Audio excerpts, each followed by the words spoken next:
Hello everyone, welcome to the channel. कैसी चल रही है आपकी आने वाले एग्जाम्स की प्रिपरेशन, चाहे वो यूजीसी नेट है, सीयूईटी है, जेएमआई आईपीयू का एंट्रेंस एग्जाम है या फिर BPSC.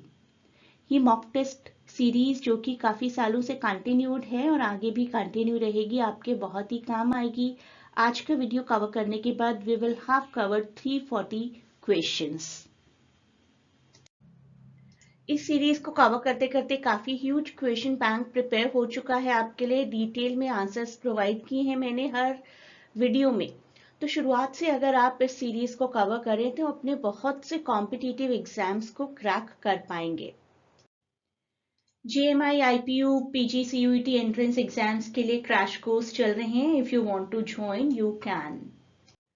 These are the dates for CUET 2025। 2 जनवरी से शुरुआत हो चुकी है एप्लीकेशन फॉर्म की और 1 फरवरी इज द लास्ट डेट। इसको ध्यान में रखते हुए आप सभी अपने फॉर्म्स को फिल कर दीजिए and exam date is expected to be between 13th March and 31st March and for sure इसी डेट के बीच में एग्जाम हो जाएंगे। No expectation of any delay. तो अपनी प्रिपरेशन आज ही से शुरू करिए। To get into your dream university, please click the link of WhatsApp given in description, जहां पर आप इंक्वायर करके क्लासेस के बारे में पूछ सकते हैं। लाइव सेशंस दिए जाएंगे रिवीजन पीडीएफ के साथ और अच्छी प्रिपरेशन हो जाएगी आपकी। इस वीडियो के साथ साथ अपने आंसर्स को स्कोर करते रहिए। इस पर्टिकुलर वीडियो में 10 क्वेश्चंस होंगे। मुझे कमेंट्स में जरूर बताइएगा 10 में से आपको कितने क्वेश्चंस आते थे। फर्स्ट क्वेश्चन आज की वीडियो का, which among the following writers are popular for partition narratives. Partition of India 1947 में हुआ था। सबसे लार्ज मास माइग्रेशन और वायलेंस और अपहेवल का टाइम था। Literature has been one of the mediums through which the trauma and complexity of partition have been explored and understood by people like us who have not seen, fortunately, it directly. What to say about those people जिन्होंने live experience किया होगा। Among the authors listed here, Krishna Sopti, Sarosh Kosaji and Rahi Masoom Raza have made significant contribution to partition narratives. तो option A, option C and option E। देखते हैं ACE क्या है हमारे पास। Yes, option C में ACE सब कुछ है, तो ACE that is the right answer here. Sobti जी की कहानी सिक्का बदल गया, orphan of the storm by Saros Cowasjee and Aadha Gaon by Rahi Masoom Raza काफी पॉपुलर पार्टीशन वर्क्स हैं। वुदरिंग हाइट्स, अगर किसी ने अच्छे से पढ़ी है तो आराम से आंसर दे पाएंगे। Yes, the novel was published in 1847। It was published under the pseudonym Ellis Bell. Lockwood and Catherine Linton are main narrators. नहीं, ये ठीक नहीं है। कैथरीन नहीं थी नैरेटर, नेली डीन जो घर की सर्वेंट थी वो नैरेटर थी। और yes, this point is right कि नॉवेल की नरेशन बहुत यूनिक है या अनयूजुअल स्ट्रक्चर है, नैरेटिव टेक्निक्स डिफरेंट है। It was the third novel, नहीं, it was the only novel written by Emily Bronte. तो ऑप्शन ठीक कौन सा हुआ हमारा? सी। एलिमिनेशन के थ्रू भी कर सकते हैं। अगर आपको कोई कंफ्यूजन है तो आप देखेंगे कि ऑप्शन सी और ई तो बिल्कुल ही गलत है। अगर आप एमिली ब्रॉन्टे को भी थोड़ा जानते हैं और इतना जानते हैं कि एमिली ब्रॉन्टे ने सिर्फ एक ही नॉवेल लिखी थी और नरेशन किसने किया था, तो भी आप इस क्वेश्चन को आंसर कर पाएंगे।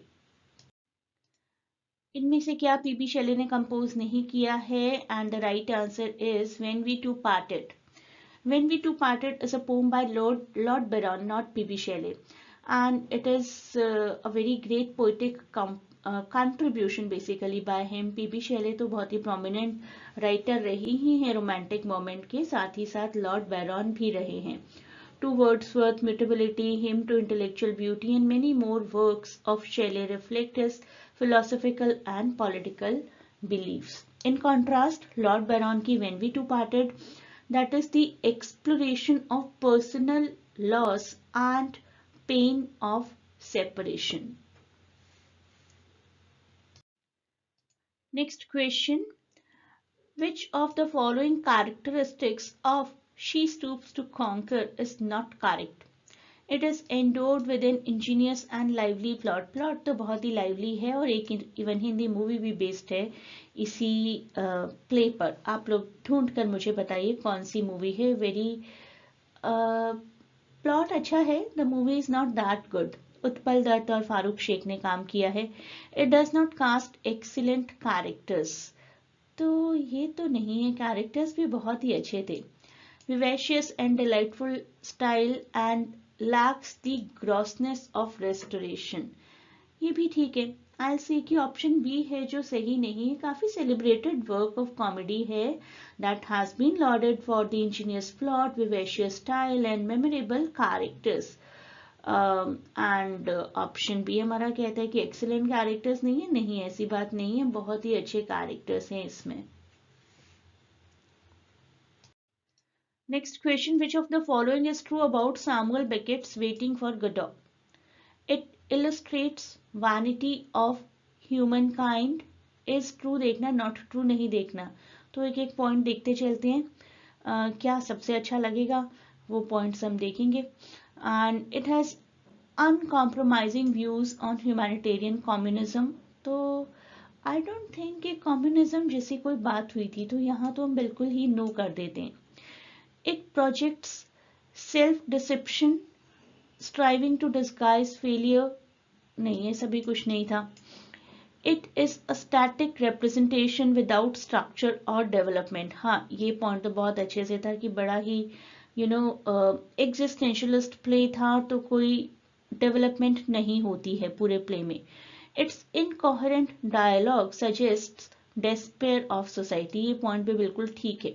तो ए को लेकर अगर आपको कोई कंफ्यूजन हो भी रही है तो आप देखें उससे भी बहुत बेटर पॉइंट्स हैं डी और ई। तो डी और ई यानी कि ऑप्शन डी हमारा सही आंसर रहेगा। मैच द फॉलोइंग, अच्छे क्वेश्चंस होते हैं, अगर एक या दो भी आते हैं ना तो बहुत बार आपका सॉल्व हो जाता है। तो सबसे पहले बात करते हैं हेटेरोग्लोसिया की। A term coined by Mikhail Bakhtin refers to the diversity of voices, style and expression within a language, within a work. And next is structure of feeling, तो मैं पहले हेटेरोग्लोसिया मैच कर देते हैं। Next is structure of feeling, Raymond William का work है ये। It describes the shared social experience and cultural expressions that characterise different historical period. Structure of feeling. Ambiguity, William Empson का 7 टाइप्स ऑफ एम्बिग्विटी, काफी एक अच्छा text है जो कि एग्जामिन करता है कि किस तरीके से how words and phrases can have different multiple meanings, multiple possibilities. And finally, discourse. Michel Foucault का वर्क है ये। Discourse investigates how system of thought and knowledge are developed in a society. तो देखते हैं A matches with 3, ये option हमारा सही हो रहा है। इससे देखते हैं बाकी सब मैच कर रहे हैं या नहीं। Structure, yes, B is matching with 2, ambiguity is matching with 1 and discourse is matching with Michel Foucault. तो ऑप्शन ए हमारा यहाँ पर सही आंसर हो जाता है। The earliest Indian dramatist, and that is none other than Bhasa. Bhasa is considered to be one of the earliest and most significant dramatists in Indian literature, predating even Kalidasa and Bhavabhuti. Very little, although, is known about Bhasa's life, and he was almost forgotten until the discovery of his plays in the early 20th century.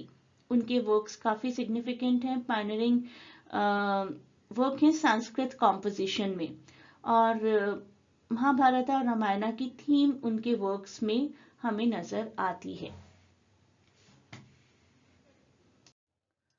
According to Sigmund Freud, civilization is to some extent the cumulative product of our psychology. Choose the options. The purpose of human life is the pursuit of happiness. Man is wholly good. Abolition of private property will remove ill will and hostility among men. Creative art reflects the purpose of human life, or civilization is analogous with human psyche. Sigmund Freud's reflection on civilization, particularly as expressed in the work Civilization and Its Discontent. Civilization and Its Discontent, ये work आप याद रख लीजिए.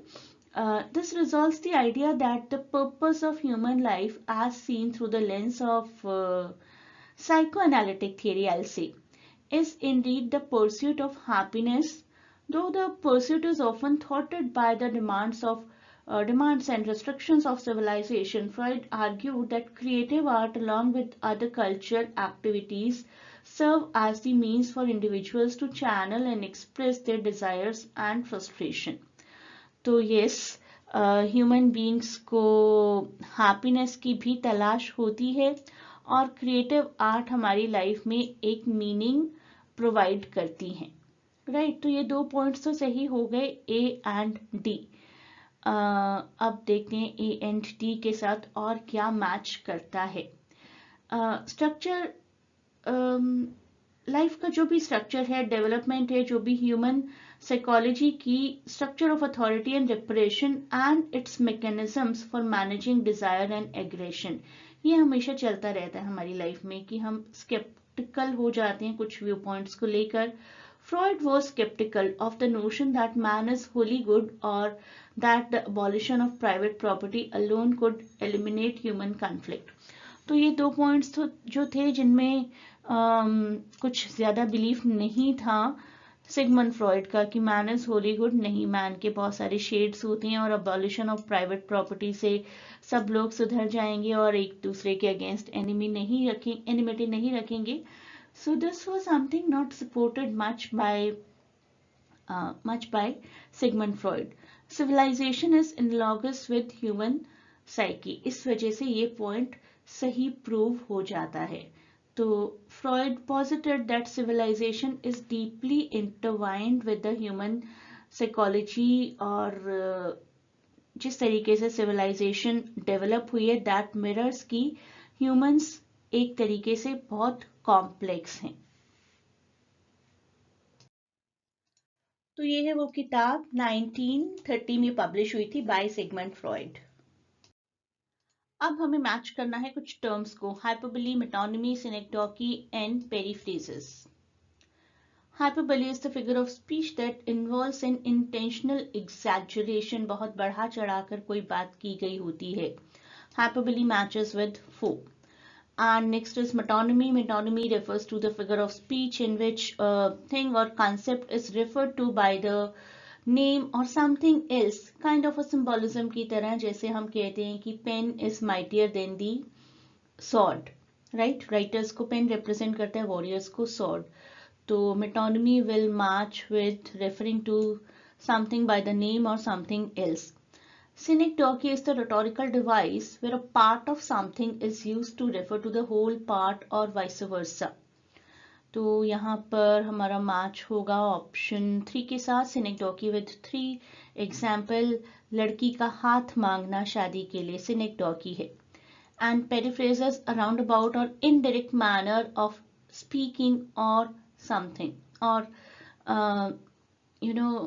बहुत घुमा फिरा कर गोल गोल करके किसी बात को बोलते रहना इज कॉल्ड पेरीफ्रेजेस.